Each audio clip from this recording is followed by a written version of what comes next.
Now that your husband has died, mourn, pack your things, and never come back here again, my son said, sliding his plate away like I was the maid, not his mother. I sat there, holding a fork full of roast chicken that never made it to my mouth. My hand trembled just slightly, but not enough for anyone to notice. The dining room was quiet, except for the ticking of the wall clock above the kitchen doorway. 7 days. That's how long it had been since Clint's funeral. 7 days since I buried the man I'd shared my entire adult life with. And here I was, being told to leave by the boy I brought into this world. I looked across the table at my son, Robert. He wasn't looking at me. He was adjusting his watch, as if this was just another item on his to-do list. Darla, his wife, sat to his right. She didn't speak, but the corner of her mouth curled just enough to say everything she was thinking. She'd wanted me out from the beginning. The house we were sitting in, I'd helped them put the down payment on it 12 years ago, when they were just married. Back then, Darla had hugged me like I was her second mom. Now, she wouldn't even meet my eyes. Robert leaned back in his chair like he was the head of the household, which I suppose he believed he was. It's not personal, Mom, he added, as if that would soften the blow. It's just, this house isn't meant for 3 adults. 3 adults. That's what I was now. An extra, not a grieving widow, not a mother, just an overstay. I nodded slowly, setting the fork down without making a sound. I see. Those 2 words were all I said. I'd come to stay with them after Clint passed. The funeral had been in our hometown of Columbia, Missouri. Small town, quiet neighbors, familiar grocery store clerks. Robert and Darla had insisted I stay with them for a bit, just until things settled. They made it sound like kindness. Looking back, it was a setup. Robert kept talking. We've looked into a few places. Assisted living near Lakeview. It's a nice community. Activities, meals included. You'd have your own space. No more yard work or stairs. I watched him talk like he was selling me a timeshare, not pushing me out of the house I helped him buy.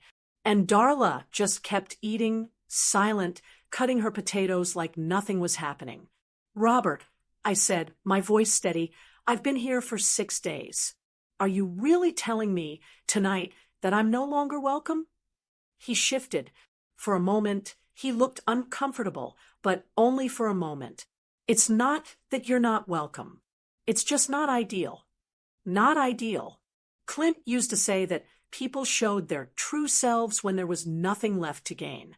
I guess I was seeing Robert's real self now. I looked over at the framed photo on the mantel. Our family.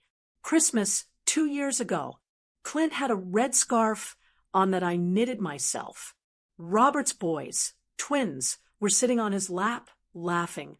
I was standing behind them, smiling like life was whole. I'd made that scarf during Clint's first round of treatment. Thought it might be his last winter. It wasn't, but the next one was. I understand, I said again, calm and quiet. Robert looked relieved. Darla stood up and started gathering plates like we'd just finished a normal family dinner. I stood too, slowly. My legs felt like wood. I didn't pack a single bag. Instead, I grabbed my coat from the hallway. I'll head home tonight. Tonight. Darla turned, finally speaking. Yes, I said, buttoning the coat. You made it clear. No need to wait.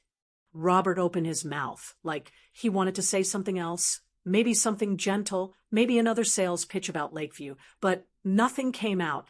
I walked to the front door, slipped on my shoes, picked up my purse. Nobody offered to help. Nobody followed. When I stepped out into the evening air, it was cold, the kind of cold that cut through a coat and slid along your skin. The wind stung my cheeks as I stood on their front porch, looking out into the quiet cul-de-sac. It was dark, the streetlights humming softly. I walked to my car, unlocked it, and got in without looking back. I drove slowly, Clint's favorite jazz CD, was still in the player. I turned it off. My own house sat 15 minutes away. I hadn't stepped inside it since the funeral. It still smelled like his shaving cream. His slippers were still by the recliner. The mail was stacked where I left it. But I wasn't afraid to go back. I wasn't afraid at all.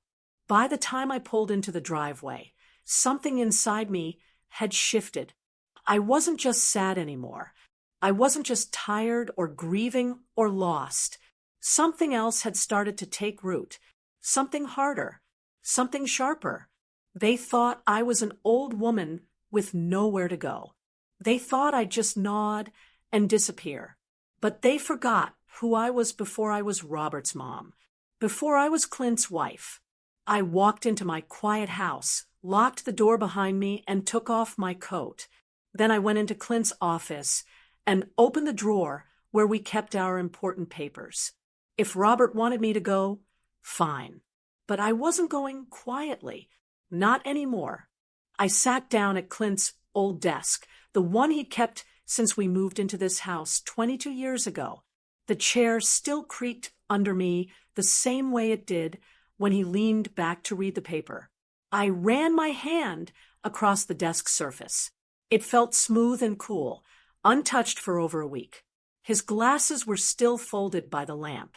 His handwriting on a yellow notepad still sat on the corner, grocery list half finished.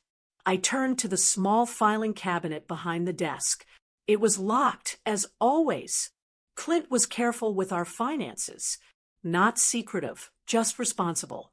He believed in keeping records of everything. So did I. That was one thing we agreed on, even in our earliest years. I opened the top drawer and pulled out the small metal key from the paper tray. Unlocked the cabinet. The drawers slid open with a quiet click, revealing folders neatly labeled in Clint's handwriting. Taxes, insurance, investments. And then Robert. That one was mine. I'd made that folder years ago. I pulled it out and set it on the desk. The folder was thick, thicker than I remembered. I flipped it open. The first paper was a cashier's check for $25,000. Date, April 2011. Memo, Robert's restaurant startup. He'd come to us fresh out of his first job, convinced he could make it work. A little barbecue joint near downtown. He had the recipes, the name, the passion. What he didn't have was a business plan. I looked at the next sheet. Another $14,000 the following year to cover renovations after a plumbing issue shut them down. He said he'd pay us back as soon as things picked up. They never did. The restaurant closed a year and a half later. Then came the car loan, $18,000 in 2014. Robert had just started working again, and his old truck gave out. I co-signed on the new one. He said he couldn't get a loan without me. He was right. In 2016, it was the house. He and Darla wanted to move out of their rental. Said it was too cramped for the family they hoped to have. I remember standing in their backyard as Robert walked me through the plans for the nursery once they got pregnant. They needed $35,000 for the down payment. Darla cried when I handed them the check. "You've given us everything," she said. I believed her. 2 years later, the IVF started. 3 rounds. Expensive rounds. They were exhausted. Emotionally, physically, financially. Clint and I offered $20,000 without them asking. Just wanted to see them happy. When the twins were born, I paid the hospital deposit. It was supposed to be temporary. Robert promised the insurance would reimburse us. They never did. I flipped through the pages, scanning totals. Restaurant, $39,000. House, $35,000. Cars, $18,000. IVF and hospital costs, $20,000. Add in smaller loans over the years, late rent payments, tuition help, new appliances, they all added up. $112,000. and $12,000. Gone. If you've ever given more than you should have, without being asked, without being thanked, hit like. If you've ever felt taken for granted, you belong here. Subscribe. And if you're still watching without subscribing, tell us why in the comments. We'll wait. Given in love. Never once questioned.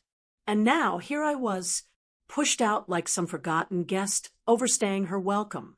The house I helped them build their life in, not mine to step foot in. The child I held through ear infections, heartbreaks, and every broken bone, cold as tile. I leaned back in Clint's chair, staring at the folder. A memory came in like wind under a door. Robert, age 22, graduation day. He wore his cap crooked and walked across the lawn to meet us. Clint handed him a card with a check inside, just a small gift. Robert hugged me first, tight. "You and Dad gave me everything," he said, choking up. "Someday I'll take care of you. I swear." I smiled through tears that day. I believed him. I truly did. He said it again after the restaurant failed. "Once I get back on my feet, Mom. After the twins. You'll always have us, okay?" It wasn't just the money. It was the words. The promises. But those promises were gone now, scattered like the plates Darla cleared while I was being told to disappear. They didn't come to me with kindness after Clint died. They didn't offer support or comfort. They waited a week, then decided I was too much trouble. That was the part one couldn't let go of. Not the money, not the moving out, but the planning behind it, the timing. They waited until the funeral was over, until the sympathy calls stopped, until my grief was expected to quiet down. Then they pulled the rug. I thought I'd raised someone different. I closed the folder and placed it back in the drawer. My hand lingered on the handle before I shut it. Clint used to say, "Don't give what you can't afford to lose." He said it about money, time, energy, but I didn't listen when it came to Robert, because I was his mother, and mothers don't think like that. But tonight, for the first time in 70 years, I started to. I stood up and walked into the kitchen. The house felt different, not empty, not lonely, but sharp, awake. I poured a cup of coffee, even though it was nearly midnight. Tomorrow I'd go to the bank, not to ask for help, but to check the damage, and maybe do a little cleanup of my own. The next morning, I woke up before the sun. I didn't need an alarm. Habit wakes you up after 70 years. I made coffee, black, like Clint used to drink it, and sat at the kitchen table. His chair still pulled, slightly closer than mine. I left it that way. The house was silent, but my thoughts weren't. Robert and Darla thought I'd take their words and just shrink. They didn't know who I used to be. I didn't talk about it much after I retired. Most people assumed I'd worked part-time at a front desk or kept books for a local business. I let them believe it. But for 32 years, I worked as a bank auditor, specializing in fraud detection. It wasn't glamorous, but I was good at it. I knew how to follow numbers. I could read a spreadsheet the way some folks read maps. I spent my life untangling messes other people tried to hide. I knew how fast money could go missing, and I knew what to look for when it did. That's what Robert didn't know.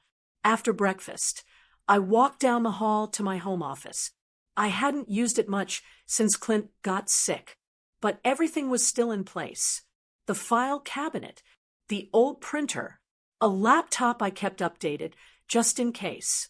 I powered it on and logged in.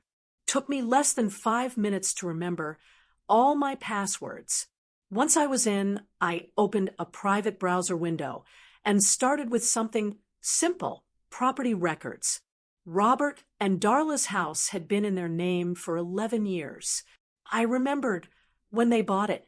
I remembered wiring the down payment. What I didn't know until now was that there was a second mortgage taken out last year for $47,000. It wasn't through their main lender either. This was a fast cash outfit with high interest rates. The kind people go to when the bank says no. That didn't sit right with me. I moved on to credit reports. I had access to a monitoring service from back when Clint and I froze our credit after a data breach at the hospital. I'd added Robert's name to mine years ago when I co-signed his first car loan. I never removed it, which meant I still had access. I pulled the most recent report and scrolled. My hands were steady, but my stomach tightened. He'd opened 3 business credit cards in the past 2 years. 2 were maxed out. 1 had been closed due to non-payment. The balances were high, $12,400, $9,100, $7,800. Then I saw it, a loan in my name, taken out 3 years ago, business equipment, listed under a joint account, his and mine. I didn't remember signing anything. Clint didn't either, because I asked him about it back then. Robert said it was just an application that didn't go through. He must have forged the signature or used old documents. It made me sick. I checked the balance. $22,000 still owed. And the payments were late. I leaned back and rubbed my temples. It was one thing to ask for help. It was another to take it without permission. Next, I looked into Darla's boutique. She'd started an online store selling handmade candles and skincare products about 5 years ago. At first, it was cute, weekend markets, local gift baskets. But then she got serious. She rented a tiny storefront near the university, took on inventory, hired help. She said it was growing. It wasn't. A simple search showed she was over $30,000 in the red. The store had 3 lawsuits pending for unfulfilled online orders. Her social media was still active, but the last 5 posts had desperate discount codes. Her business license was flagged for noncompliance with state tax reporting. They'd been juggling, dropping balls behind the curtain, and they needed someone else to catch them. Me. That's why they wanted me gone. I was living in their house. That made me close enough to see what was cracking. They needed distance. They needed me out before I started asking questions. Too late. I clicked print on every page. Bank statements, credit reports, property liens, court filings. I didn't need to shout. I didn't need to show up and yell in their living room. I just needed the truth. Quiet, documented truth. The stack of papers grew one by one. I kept the pages neat, in order, stapled, and sorted. By the time the printer cooled down, I had everything I needed, not for revenge, for clarity.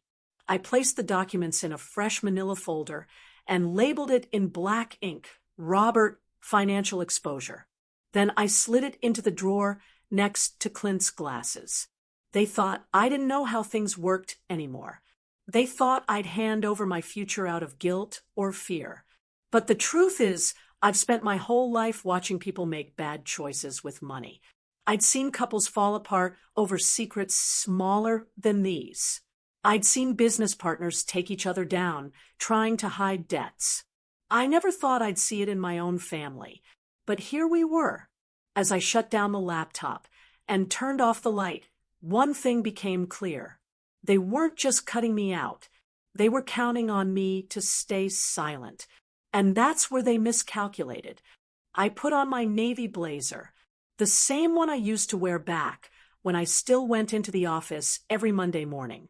It still fit, though I had to tug a bit at the shoulders. I hadn't worn it since Clint's memorial service. But today, I needed to feel like myself again. Not a widow, not a mother, not a burden. Just me. By 9:10 a.m., I was parked in front of First Riverbank. The building looked the same. Red brick, wide glass doors, clean sidewalks. I walked through the front entrance with my head up and my purse tucked under my arm. The receptionist smiled. She looked new, didn't recognize me. That was fine. I'd like to speak with Kenneth Dorsey, I said, setting my driver's license on the counter. Tell him Susan Cannon's here. It's about a personal financial matter. She typed quickly, then lifted the phone.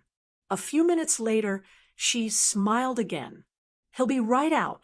Kenneth appeared from the hallway, just as polished as ever. A little more gray in the beard, but still sharp. He hadn't changed much since our days working together. Back then, he was still learning the ropes, just a junior associate. Now, he was a senior VP. Susan, he said, his voice warm but cautious. I heard about Clint. I'm so sorry. I nodded. Thank you. I appreciate that. He gestured toward his office. Come on in. Let's talk. We sat across from each other, a polished wood desk between us. His office smelled like fresh coffee and leather. Family photos lined one shelf, his wife, 2 grown daughters, a grandbaby. What can I help you with? He asked, leaning back. I need a full risk assessment on anything linked to my name, loans, cosigns, open accounts, credit inquiries, especially anything Robert might have added me to. Kenneth's eyebrows lifted slightly, but he didn't ask questions. He just turned to his computer and began typing. I thought you retired from this sort of digging, he said with a small smile. I did, I replied. But retirement didn't stop other people from putting my name on things. He nodded, not smiling now. Let's take a look. We sat in silence while he pulled up my profile. He moved through the screens faster than most. Old habits. His smile faded completely after 2 minutes.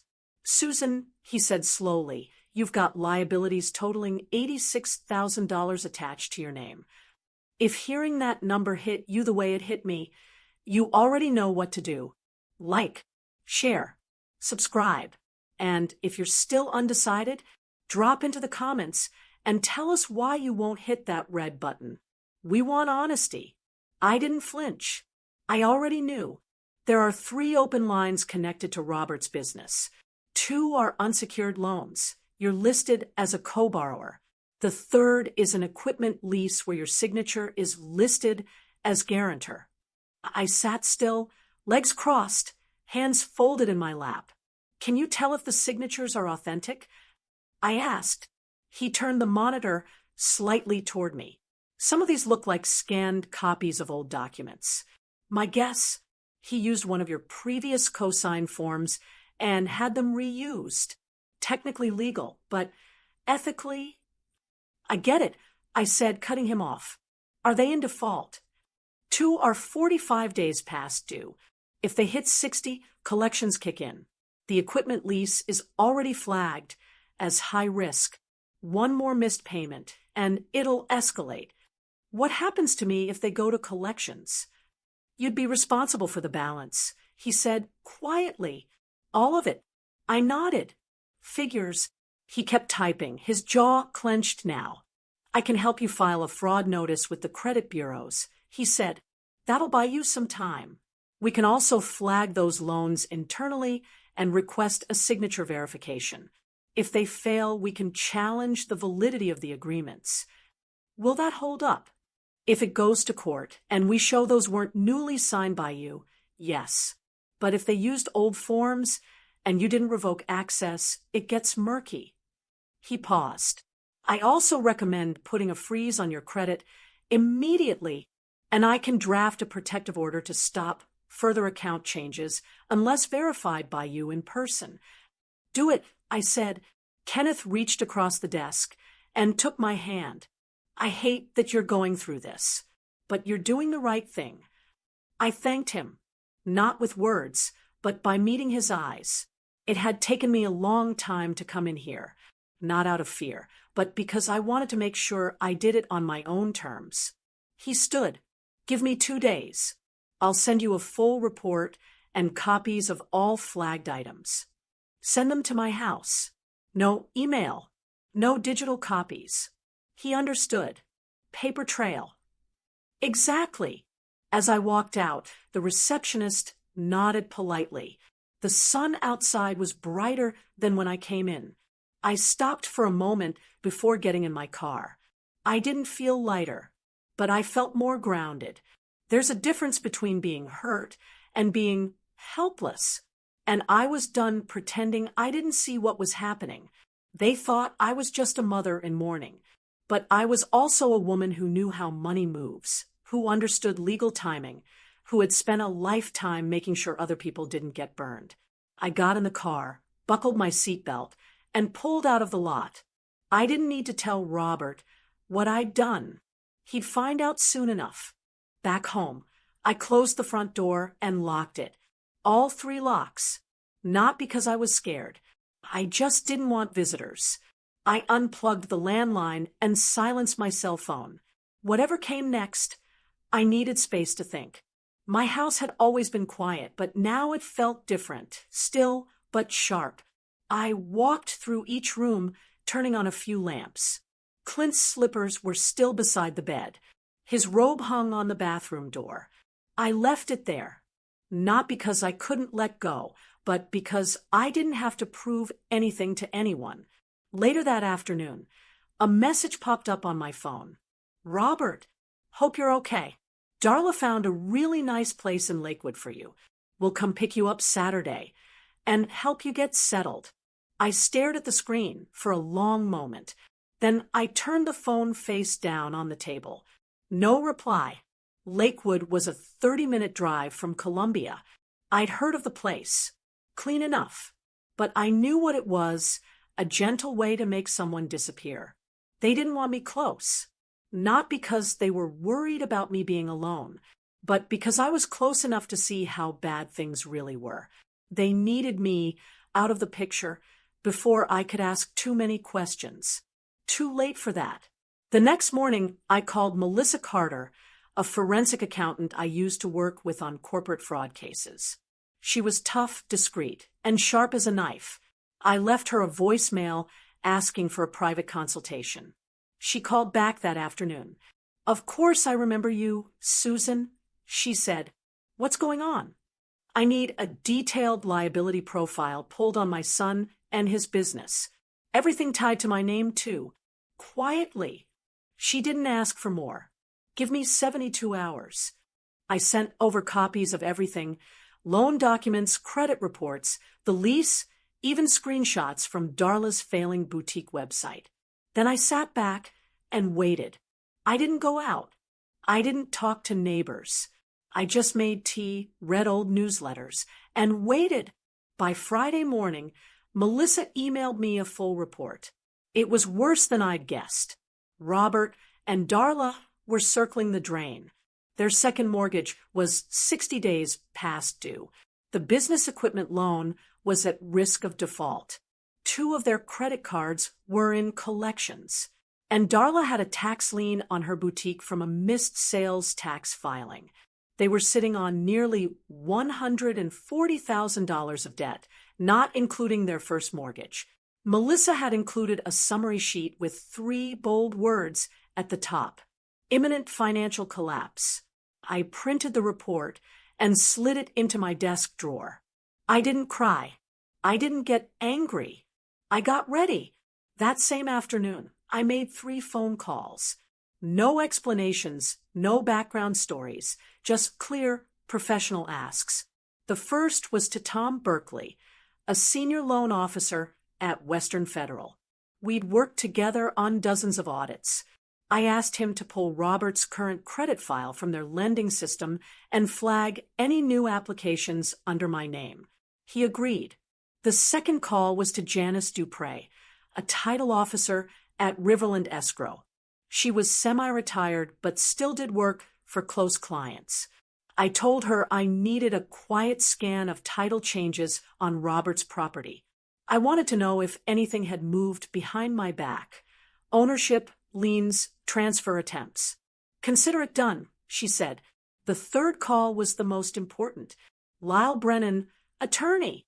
We hadn't spoken in 8 years, but he'd written our will and handled Clint's estate filings. He also had experience with family financial disputes. I left a message. He called me back after dinner. "Tell me what's going on," he said. "I just want to protect what's mine. And I want to make sure what they've done doesn't become mine to clean up." He didn't ask many questions after that. We scheduled a meeting for Monday morning. I knew some people would say I was being cold, that I should forgive. That family comes first. But I kept thinking about how quickly they turned on me. No warning, no kindness, just a cold order at the dinner table, pack up and disappear. Now I was doing just that, except not the way they expected. I didn't confront them. I didn't shout. I didn't ask why. I went silent, strategic. I'd spent most of my adult life watching businesses crumble from inside. I knew the signs: late payments, shuffling credit, too much pride, and too little income. I knew how people tried to fix things with lies instead of truth. It always caught up with them. I was just speeding up the clock. By the end of the week, I had documents in a locked box, emails stored offline, and a plan drawn out in writing. I made copies of everything, kept one set in the house, and dropped the second at my safety deposit box. On Saturday morning, Robert texted again. "Just checking in. Still good for today? Want us to swing by around noon?" I let the message sit. 2 hours passed, then 3. Eventually, I got a follow-up. "Mom, you there?" I was. Just not for them. I turned off the phone, walked to the window, and looked out at the garden Clint had built. The flowers were dry, but the roots were still strong. Just like me. The weather had changed that weekend. Wind came in hard, pulling the trees sideways. The forecast said cold front, chance of ice. Fitting. Monday morning came, cloudy and still. I woke up without an alarm. It was early, but I was wide awake. The house was quiet, the kind of quiet that doesn't ask anything from you. I made a cup of tea and sat at the table with Clint's mug. It was chipped on one side, but I never threw it out. Some things are allowed to be imperfect and still kept. By 9 a.m., I had everything laid out on the dining table, documents from Melissa, the letter from Kenneth, the title scan Janice sent. I read through each page slowly, not rushing a thing. I wanted to take it all in before what I expected would come next. And right on time, the phone rang. "Robert." I let it go to voicemail. 5 minutes later, he tried again. Then a text. "Hey, Mom, we were going to come by Saturday, but didn't hear from you. Everything okay?" Another message. "We've had kind of a rough week. Can I call? Just need to talk." I waited a minute, then answered the next call. "Hi, Robert." "Mom," he said, his voice lighter than I expected. "Glad you picked up. What's going on?" He hesitated, like he was trying to figure out where to begin. "We're in a bit of a tight spot financially. Not long-term, just a short-term thing." I didn't say anything. Just let him talk. There were some delays with Darla's supplier. Orders backed up, and that's affected cash flow. He said, like he was reading from a script. "The bank's being difficult, and the boutique's got some temporary issues. It's nothing serious. MHM. And the mortgage, well, we missed a couple of payments. We thought we had a grace period, but it's stacking up faster than expected." Still, I said nothing. "We just need a little breathing room," he continued. "Maybe $20,000 to catch up on things. We're not asking for a gift. We'd pay it back. With interest if you want." He was trying to sound confident, but I heard the edge under it. Desperation doesn't hide well. "I see," I said calmly. "We've been looking into refinancing options," he added quickly, "but the credit stuff's complicated right now. A little help would go a long way, Mom. We'd really appreciate it." "I need to think about it," I replied. That stopped him. He wasn't expecting that. He probably expected me to fold the second he asked. That's what I'd always done before. Okay, of course, he said after a pause. Take your time. I get it. I hung up, then sat at the table for a long time. $20,000. It wasn't the amount that got to me. It was the timing, the way he waited until things were falling apart, then reached for me, not with kindness, but with a solution that benefited only him. They thought grief made me soft. It didn't. It made me sharper. That afternoon, I drafted a formal letter through Lyle's office. It removed my name from every account, every authorization, every open tie to their finances, legally binding, notarized, and sent by registered mail. By dinner time, the receipt came back, signed by Darla. The next morning, I filed a fraud claim on the business loan tied to my name. Kenneth flagged it immediately. The bank's legal team was notified. The loan would be frozen within 48 hours, pending investigation. I didn't call Robert back. I didn't warn him. They'd counted on silence, on habit, on me playing the same role I'd always played. But this time, I wasn't reaching for my checkbook. I wasn't driving across town with a blank look and a warm casserole. I wasn't trying to keep the peace. I wasn't saving anyone. That night, I slept for the first time in weeks. Not a restless sleep, a steady one. No phone beside me, no open emails, just the soft hum of the heater and the feeling that, finally, the tide was turning. The next few days were quiet. I didn't hear from Robert or Darla. I imagined the letter arrived, and the silence that followed was them trying to figure out what to do next. By Thursday, Janice emailed me again. She'd done a deeper title search. Turns out, Robert and Darla had attempted to refinance their home 3 weeks before Clint's funeral. The request was denied. High risk, insufficient income. They'd known, all along, that this was coming. They just hadn't told me. I sat on the porch later that afternoon with my tea, watching the sky shift into orange. It was quiet. Cars passed every now and then. Birds landed on the fence and took off again. Life moved on. I thought about the years I spent bailing them out, fixing problems they swore were temporary, standing behind them like some kind of safety net they never paid into. I thought about how fast Robert had delivered those words at dinner. Now that your husband has died, mourn, pack your things, and never come back again. He didn't hesitate. Now, I wouldn't either. The first sign was the closed sign hanging crooked on the glass door of Darla's boutique. By Tuesday morning, wasn't just closed, it was emptied. Shelves cleared, lights off, stickers on the window, reading, lease terminated due to non-payment. I didn't have to drive by to see it. Janice sent me the photo.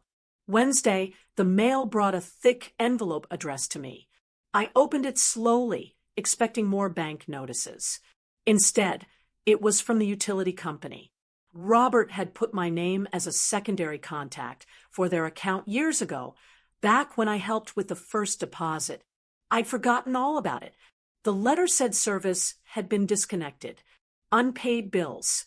They were welcome to call customer support to restore power after clearing the $1,232 balance.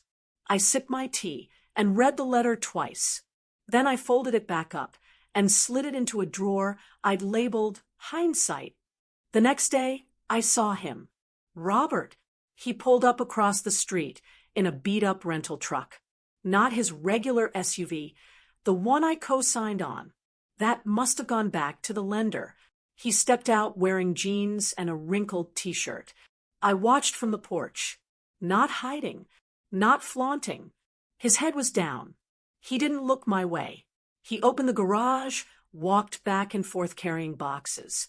Some looked heavy, others not so much. At one point, I saw him stop and rub his eyes. The house was quiet on their side. No sound of the boys. No movement from Darla. I guess she was at her mother's, or maybe inside, too upset to come out. Maybe she was packing too. Two women from down the street walked by my yard, eyes flicking from Robert's driveway to mine. They didn't speak, but I could feel their curiosity. Word spreads fast on a quiet block. By Friday, the eviction notice was up, taped to the front door. Yellow paper, bold type, legal language, 10 days to vacate.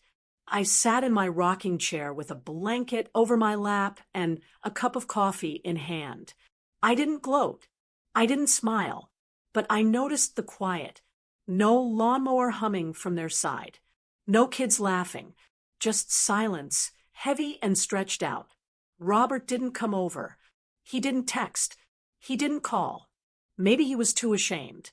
Maybe he was too proud. Or maybe he still thought this would somehow fix itself. Saturday afternoon, Noreen dropped by. My neighbor for over 15 years. She knew about Clint's passing, but we hadn't spoken much since the funeral. She brought over banana bread and sat with me under the awning. "Looks like they're moving out," she said, glancing across the street. "Seems like it," I replied. She didn't press, just nodded and poured more coffee from the thermos she'd brought. After a few minutes, she said softly, "You want to talk about it?" I thought for a moment. Then I did. I told her everything. The dinner at Robert's house. The cold words. The financial mess I'd uncovered. The loans in my name. The boutique. The silence that followed when they thought I'd just roll over. She didn't interrupt. She didn't gasp. She just listened. That's why I liked Noreen. She didn't need to fill the air with useless noise. When I finished, she leaned back and exhaled through her nose. "My sister went through something similar," she said, "not with her kids, but with her niece. Gave everything she had. Ended up with nothing but a storage unit and a bus pass." I nodded. Noreen looked out at the street again. "So what now?" I didn't answer right away. I watched a bird land on the fence post. Then I said, "Now, I prune." She looked at me. "Clint always said the garden thrived when it was trimmed back." I added, "Dead branches, overgrowth, anything that pulled too much from the root, he'd cut it. Not out of anger, just so the rest could breathe." Noreen nodded slowly.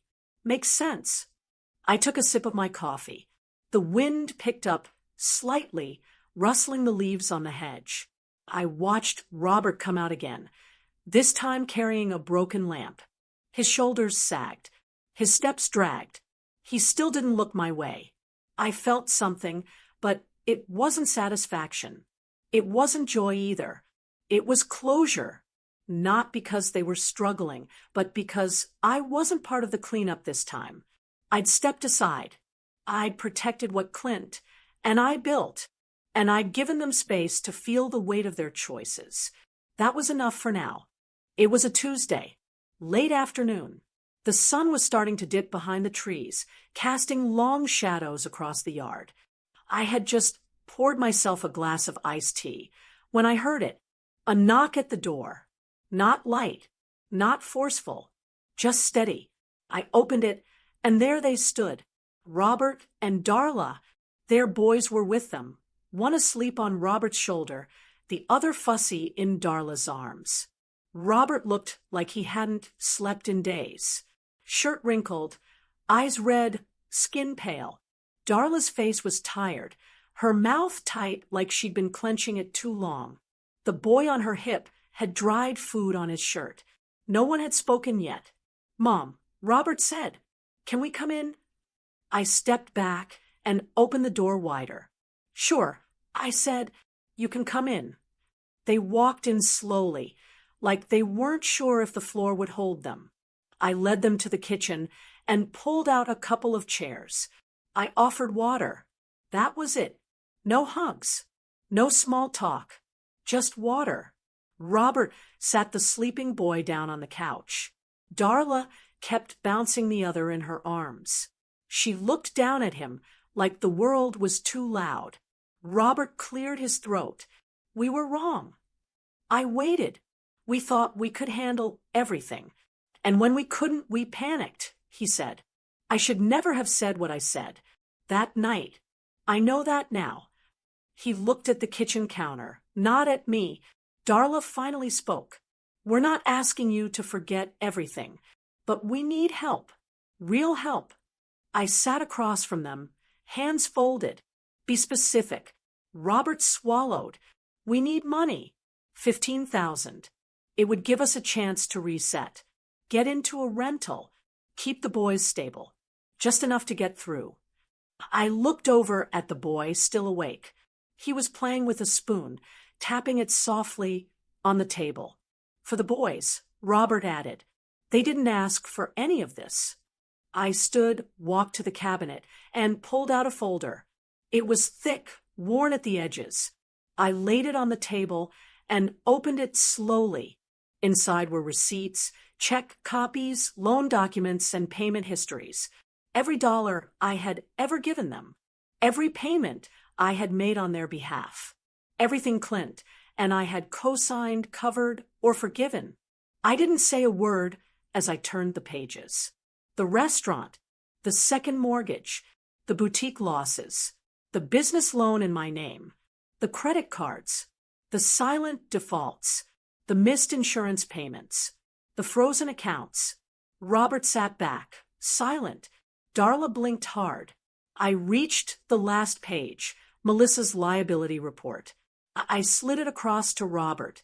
I know everything, I said quietly. I know how deep you're in. I know how long you've been hiding it, and I know how you use my name to buy time. Robert didn't move. His hands stayed on his lap. Darla shifted in her seat, clutching the boy tighter. I also know how you plan to move me out of your way. I continued. You didn't ask me to leave because you were concerned. You asked me to leave because you couldn't afford to have me close while everything unraveled. He opened his mouth, but I raised my hand. I'm not here to scold you. I'm not here to shame you, I said. I'm just here to make things clear. They both nodded, silent. You thought I was weak. You thought grief would make me easy to push. But you forgot who raised you, Robert. You forgot I spent 3 decades watching people try to lie through numbers. I didn't fall apart. I paid attention. He looked at me then. For the first time in a while, I saw it, recognition. Darla finally spoke. What now? I stood, walked to the counter, and picked up a second folder. It was thinner, but just as important. This is what I'm willing to do, I said. First, I'll give you 10,000. Not 15. 10. Enough to get you into a modest rental and cover the boys' basic needs for 2 months. Robert opened his mouth again. I cut him off with a look. Second, you'll give me financial transparency. Full access to your credit reports and all debt obligations. I want to know what's real and what's pending. They nodded. Third, you'll sign over guardianship rights to me for the boys, only in case of default, bankruptcy, or further financial mismanagement. It's not to take them away. It's to protect them if things get worse. Darla looked shaken, but didn't object. Fourth, you'll write a public apology, posted to the neighborhood bulletin and to your social accounts. A simple statement that you mistreated me, that I had helped you, and that you're working to rebuild trust. No need for details, just truth. Robert's eyes closed for a moment. Then he nodded slowly. And finally, I added, no more secrets. You speak plainly, you tell the truth, and you treat me like the mother I am. Not a checkbook. Silence hung in the room. Then Robert nodded again. Okay, all of it. Darla exhaled. Yes, we agree. I stood, walked over to the desk, wrote out a check for $10,000, and placed it back in the folder. You'll get this when the first 3 steps are completed, not before. Robert reached out, then stopped himself. Understood. I walked them to the door. The boys were both quiet now. Darla kissed the youngest on the forehead. At the threshold, Robert turned and looked at me. Thank you, Mom. I looked him in the eye. You're welcome. Don't make me regret it. It's been 4 months since they knocked on my door. Things didn't go back to how they were. I didn't expect them to. But the noise, the lies, the constant tugging on my kindness, it all finally settled. These days, Robert delivers packages. It's part-time, but it's steady. He starts early in the morning and gets home by dinner. He doesn't complain anymore, at least not to me. Darla works mornings at a diner off Route 63. The hours are long and the tips are unpredictable, but she shows up every day. I heard from someone in town that she's polite and keeps her head down. That's enough for now. They rent a modest place on the edge of town. 1 floor, 2 bedrooms, no extras. But they pay the rent on time. The lights stay on. There's food in the fridge. And the boys.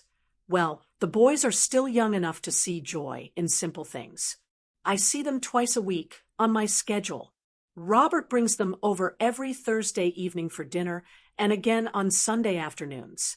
No requests, no surprises, no strings. Just time together. I keep a basket of toys in the corner and juice boxes in the fridge. I read to them from Clint's old collection of children's books. They ask questions about him. I answer honestly. The boys are the reason I chose to help. Not because I owed Robert or Darla anything more, but because children shouldn't suffer for their parents' mistakes. And because Clint would have wanted me to give them a chance at something better. But I gave it on my terms, not theirs. Out back, the garden is blooming again. I spent a good 2 weekends clearing it, trimmed the dead stems, pulled out the weeds, replanted where needed. Clint's rose bush, the one he planted our second spring in this house, has come back strong. Thick green stems, new buds pushing through. He always said it would take root, even if we weren't around to see it. Now, every morning, I walk out with my tea and check on it. I don't talk to the roses, not really, but sometimes I nod at them, like they understand what we've all made it through. The neighborhood is quiet again. People still glance when Robert pulls up on Sundays. But the gossip has slowed. Folks have their own troubles. Life keeps moving. As for me, I spend my days how I like. I joined a quilting group again. I volunteer once a week at the local library. I read when I want to, walk when the weather allows, and sleep without worry. I didn't plan to punish them. I planned to protect myself. That's the difference. I didn't slam the door. I didn't shout or accuse. I just stepped back and let the truth catch up to them. People confuse boundaries with bitterness, but sometimes the most loving thing you can do is stop letting people use you as their safety net, especially when they've burned every rope you handed them. Sometimes justice doesn't look like revenge. Sometimes it looks like finally standing up for yourself, without raising your voice, without lifting a finger, just refusing to be the one holding the broken pieces anymore. That day at the dinner table, when Robert told me to pack my things and never come back, I didn't know how deep their mess was. But I knew one thing in my bones. It was not my job to carry them through it. They tried to send me away during the hardest week of my life. They tried to sweep me aside, so I wouldn't notice the cracks in their lives. But instead of falling apart, I got quiet. I got smart.